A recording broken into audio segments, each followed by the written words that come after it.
Yun, isang maulan na umaga po mga sir and ma'am. Today po is March 2, 2026. May tripping po yung aking mga agent kay Pasinaya Homes. Bali, ano po to, dalawang client. Pero same project lang po ang titignan.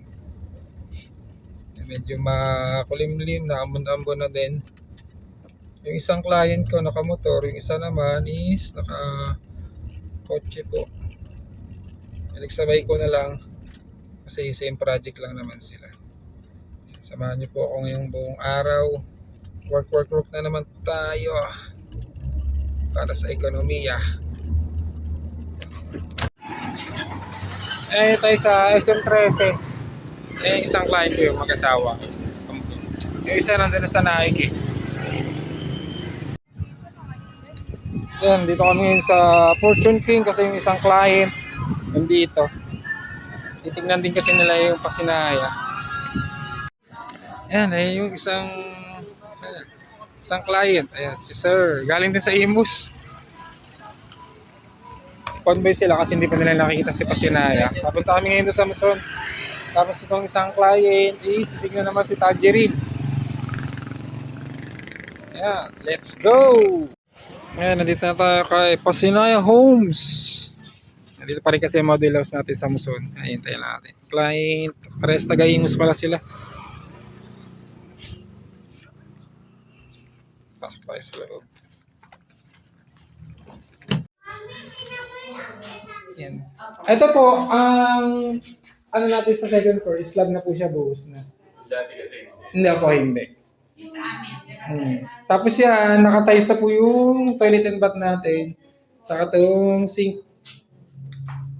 Ito naman sir, if ever naman po, kung gusto nyo palipat sa likod, pwede naman kasi may abang naman na po siya dito. Yan. Kasi ito may saksakan. Saksakan na rin po yun para sa washing. Tapos sir, i-ano ko na lang din sa inyo kasi sa amin po, sa tripping, ito lang dinidiscuss namin. Pero sa turnover talaga kasi, nakasagad siya. So kasama to sa lahat? Oo po, kasama po siya. Kasi dito sir, pag na once ma-turnover po, schedule ng turnover, may seminar ulit dito. Pag bago ano yung susi. Ayun, doon na po nila ina-advise na yun. Ang sagad talaga yung ano niya. Pero sa amin po, ito lang ang inaano namin.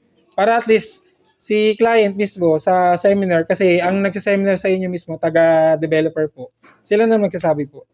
Pero kasama talaga. So parang pwedeng extend. Opo, kaya mas malaki. Kasi last month po may ano ako dito, turnover. Kasama talaga yung ano niya. Sagad talaga siya. Yan, meron din siyang ganito kasamang pre. Yung turnover.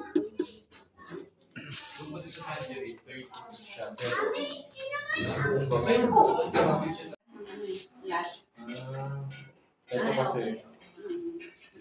Yung sa inyo po. Hanggang doon sa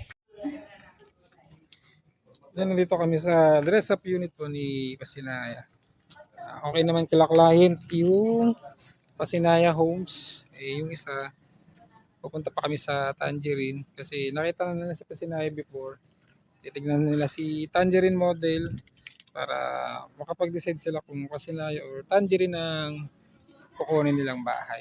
And update ko na lang kayo mamaya. Medyo naambon ngayon dito. Hopefully tumigil kasi may baby si client.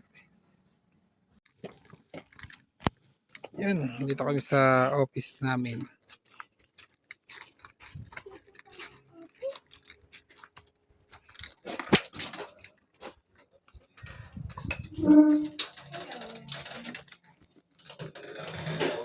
Pasok po.